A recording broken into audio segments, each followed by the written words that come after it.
ሰላም ጤና ይስጥልኝ የተወደዳችሁ የሶሎዳ ሚዲያ አድማጭ ተመልካቾቻችን እንዴት አላችሁ?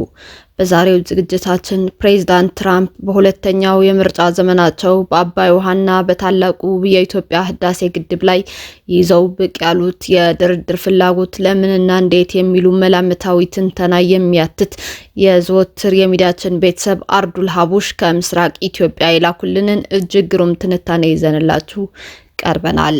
እስከ ፕሮግራማችን ፍጻሜ ሶሎዳ ሚዲያን ላይክ፣ ሼር፣ ሰብስክራይብ እያደረጋችሁ ከኛ ጋር እንድትቆዩም ዛሬም እንደወትሮው በታላቅ አክብሮት ጋብዛለሁ።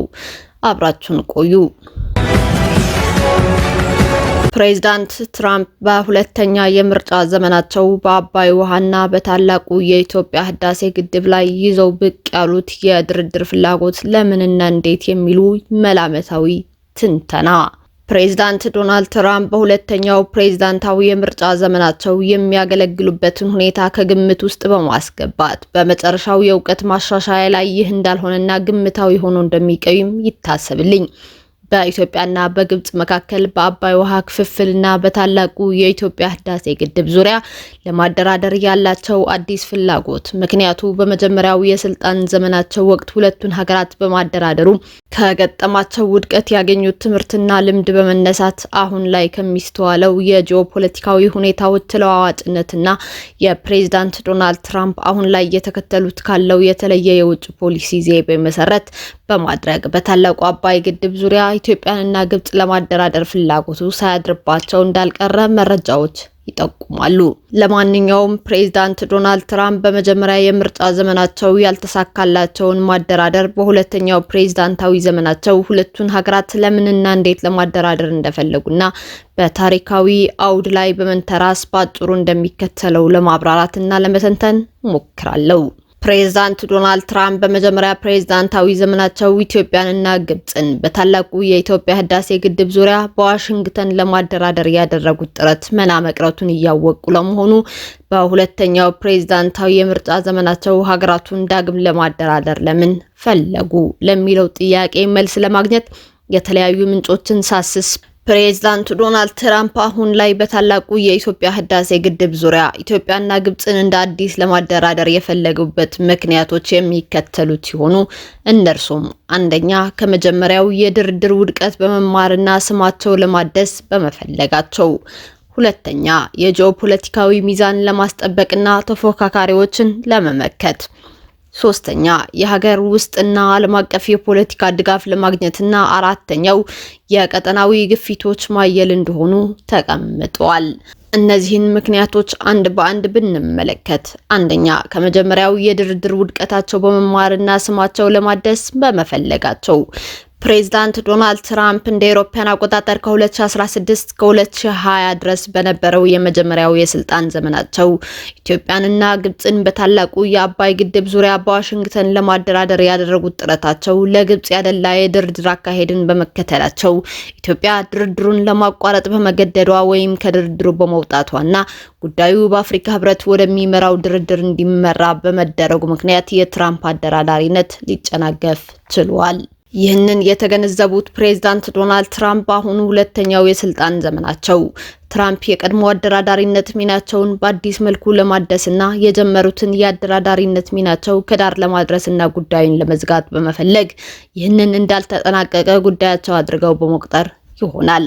ፕሬዝዳንቱ ይህንን ድርድር ማሳካት ስኬትን እንደ ተቀዳሚ ከቀዳሚው ውዝግብ በተቃራኒም ይቆማል፣ ምናልባትም እንደ ረጅም ጊዜ ድል አድርጎም ይመለከተዋል። ሁለተኛ የጂኦፖለቲካዊ ሚዛን ለማስጠበቅና ተፎካካሪዎችን ለመመከት በማመሰባቸው፣ ይኸውም የቻይና በኢትዮጵያ የመሰረተ ልማት ኢንቨስትመንት ተግባራትን በማካሄድ የቀጠለችበት በመሆኑና የሩሲያ ተጽዕኖ በአፍሪካ እያየለ መምጣቱን ተከትሎ ፕሬዝዳንት ዶናልድ ትራምፕ የአሜሪካ በአፍሪካ ቀንድ ላይ የበላይነት ዳግም ለማረጋገጥ ስለሚፈልጉ ነው። እንዲሁም በአባይ ውሃ አጠቃቀምና በታላቁ የኢትዮጵያ ህዳሴ ግድብ ዙሪያ በሚደረግ ድርድር አሜሪካንን እንደ ፍትሃዊ አደራዳሪ አድርጎ በማሳየት ኢትዮጵያን ከቤጂንግ ምህዋር ስር መንጭቆ በማራቅ የመካከለኛው ምስራቅና ለመረጋጋት ለመቋቋም ቁልፍ አጋር ከሆነችው ግብጽ ጋር ጠንካራ ግንኙነት ለማስጠበቅ በመፈለጋቸው፣ ሶስተኛ የሀገር ውስጥና ዓለም አቀፍ የፖለቲካ ድጋፍ ለማግኘት በማሰባቸው እንደ ኢኮኖሚያዊ ጫናዎች ወይም በአሜሪካ በሚካሄደው የአጋማሽ ዘመን ምርጫዎች ባሉ በአሜሪካ ውስጥ ሊገጥሟቸው ከሚችሉ ተግዳሮቶች መካከል ከፍተኛ ደረጃ ያለው ዲፕሎማሲያዊ ስኬት ድጋፍ ሊያስገኝ ስለሚችል በሚል እሳቤ በዓለም አቀፍ ደረጃ ለዓለም አቀፍ የንግድ መስመሮች እንደ ስዊዝ ካናል ያሉ እና ሽብርተኝነትን በመከላከል ከውሃ ጋር የተያዙ ግጭቶችን በመከላከል ከአሜሪካ የመጀመሪያ አጀንዳቸው ጋር ለማጣጣም ጭምርን በማሰብ ነው። አራተኛ የቀጠናዊ ግፊቶች ማየል።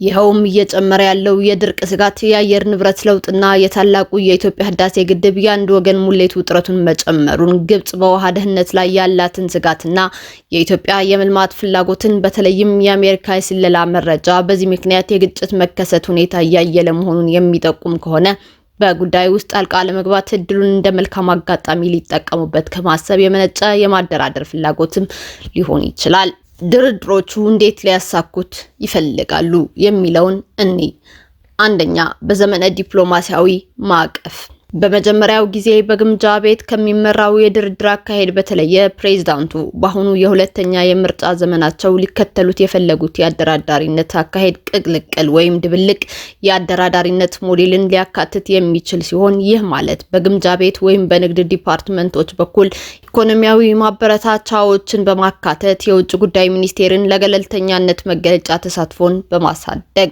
ሌሎች ታዛቢዎችን በማሳተፍ ይህ እንደ ጄኔቫ ባሉ ገለልተኛ ቦታዎች የሚደረጉ ምናባዊ ወይም በአካል የሚደረጉ በድርድር ታዛቢነት በስብሰባ እንዲካተቱ በማድረግ ገለልተኝነታቸውን ለማሳየት በሚል በአጠቃላይ የሌሎች ሀገራት ከተባበሩት መንግስታት ወይም ከአውሮፓ ህብረት ታዛቢዎች ጋር የአድሎ ውንጀላዎችን ለመቀነስ በሚል ዘዴ የሚጠቀሙም ሊሆን ይችላል። ሁለተኛ ድጋፍና ኃይል የታከለበት ዘዴዎችን መጠቀም ካሮት ኤንድ ስቲክ ስትራቴጂ የሚባለው ነው። ያለፉትን ውድቀቶች ለመፍታት ትራምፕ ለሁለቱም ሀገራት እንደ የአሜሪካ እርዳታ መጨመር፣ የንግድ ስምምነቶች ወይም የመሰረተ ልማት የገንዘብ ድጋፍ ያሉ በርካታዎችን ምናልባትም ከዓለም ባንክ ብድር ጋር የተገናኘ እንደ ካሮት ስጦታ ሊያበረክቱ ይችላሉ። የቅጣት እርምጃዎች የታለመ ማዕቀብ ወይም የእርዳታ ጊዜያዊ መታገድን ሊያካትቱም ይችላሉ። ነገር ግን ኢትዮጵያን ላለማራቅ በእኩል መጠን ይተገብራሉ። የግል ዲፕሎማሲ ልክ እንደ ቀጥተኛ ጥሪዎች አሊያም ጉብኝቶች የትራምፕን ስም እንደ አከፋፋይ ይጠቀሙበታል። ሶስተኛ ባለብዙ ወገን አካላትን ማካተት በአፍሪካ ህብረት ሚና ላይ በመመስረት ድርድሩ የአፍሪካ ህብረት ማቀፎችን ከአሜሪካ ድርድር ጋር በማጣመር እንደ በግድቦች የውሃ ሞላል ጊዜ፣ የአጭር ጊዜ የውሃ ክፍፍልንና የረጅም ጊዜ ድርቅ ወቅት የአባይን የውሃ አስተዳደር እቅዶች ላይ በማተኮር የአፍሪካ ህብረት ማቀፎችን ከአሜሪካ አደራዳሪነት ጋር በማጣመር የቴክኒክ ባለሙያዎች እንደ የጋራ የሃይድሮ ኤሌክትሪክ ኃይል ባሉ የጋራ ጥቅሞችን በማጉላት ፍትሃዊ መፍትሄዎችን ለመጠቆም የመረጃ ሞዴሊንግ የመሳሰሉት የድርድር ዘዴ ሊጠቀሙ ይችላሉ። ቁልፍ ተግዳሮቶችና የሚጠበቁ ውጤቶችስ ምን ይመስላሉ? አድሏዊ አመለካከቶችን ማሸነፍ። ኢትዮጵያ ከመጀመሪያው የስልጣን ዘመን ጀምሮ ያላት አለመተማመን ፈታኝ ሆኖ ቀጥሏል። ትራምፕ ያለፉትን ስህተቶች በይፋ አምነው በመቀበል ገለልተኛነትን ማሳየት ይኖርባቸዋል። የአሜሪካ ሀገር ውስጣዊ ችግሮች በፕሬዝዳንት ዶናልድ ትራምፕ ሁለተኛ የስልጣን ዘመን አጋማሽ ከአሜሪካ ኮንግረስ ሊመጣባቸው የሚችል ቁጥጥር ወይም የበጀት ውስንነት ሊያጋጥመው ይችላል።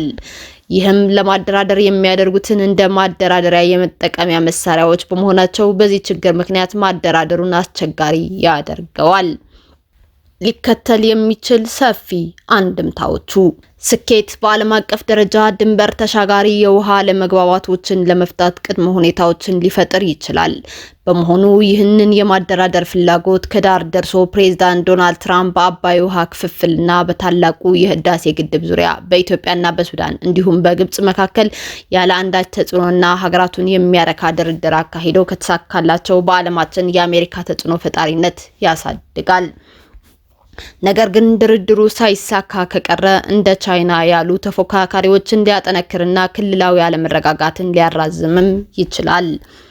ለማጠቃለል ያህል ፕሬዝዳንት ዶናልድ ትራምፕ በሁለተኛው የስልጣን ዘመናቸው በአባይ ውሃ ክፍፍልና በታላቁ የኢትዮጵያ ህዳሴ ግድብ ዙሪያ ለማደራደር ለሚያደርጉት ጥረት መልካም ስም ለማግኘት በስትራቴጂካዊ ፉክክርና በመረጋጋት ግቦች ሊመራ ይችላል። ይህም ይበልጥ ሚዛናዊ ለመሆን በመምሰል ተደራዳሪዎች ሚስማሙ ከሆነ ከአሜሪካ ድጋፍ የሚደረግላቸው መሆኑን በማባባል አሊያም ማዕቀብ ሊደርስባቸው እንደሚችል በማስፈራራት ላይ የመሰረተ የድርድር አካሄድን ለመከተል ያለመ ነው።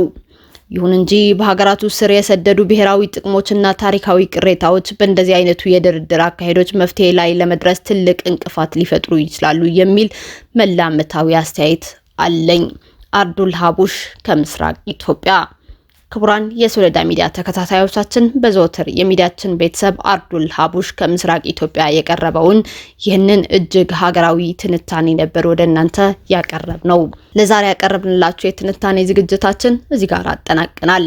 እንደ ወትሮው ዝግጅታችን ከወደዳችሁት ላይክ ማድረጋችሁን አትርሱ። ሌሎች እጅግ አስደናቂ የኢትዮጵያውያን ምሁራን ትንታኔዎችና ሀሳቦችን ለማዳመጥም ሶሎዳ ሚዲያን ሰብስክራይብ በማድረግ ማትረፍ ትችላላችሁ።